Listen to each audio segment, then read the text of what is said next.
আমার ব্যক্তিগত অভিজ্ঞতা যদি বলি, যেদিন আমাকে গুম করা হয় এবং গুম করে ফেলে রেখে যায়, আমি সেদিন কোনো রকমে একটা বাসায় সিএনজি নিয়ে বাসার উদ্দেশ্যে আসি এবং বাসায় ওঠার আগে আমি কয়েকটা পত্রিকা কিনে দেশের পরিস্থিতিটা কি, সিনারিটা কি সেটা বোঝার চেষ্টা করি। তো এরকম ছিল আর কি পরিস্থিতি, যে মানে আমরা আসলে মনে হয়েছে যে একেবারে আগের যুগে ফিরে গেছি।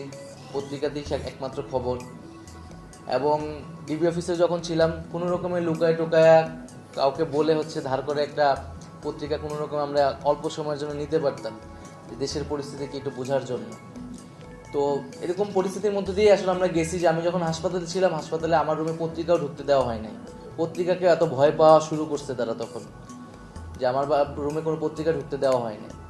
তো আমি এই জন্য আজকে, যেহেতু আপনারা সংবাদকর্মীরা এবং বিভিন্ন সম্পাদক এসেছেন, তো সেই আন্দোলনের পক্ষ থেকে আমি আপনাদেরকে আন্তরিকভাবে ধন্যবাদ জানাচ্ছি বাংলাদেশের ছাত্র জনতার পক্ষে থাকার জন্য।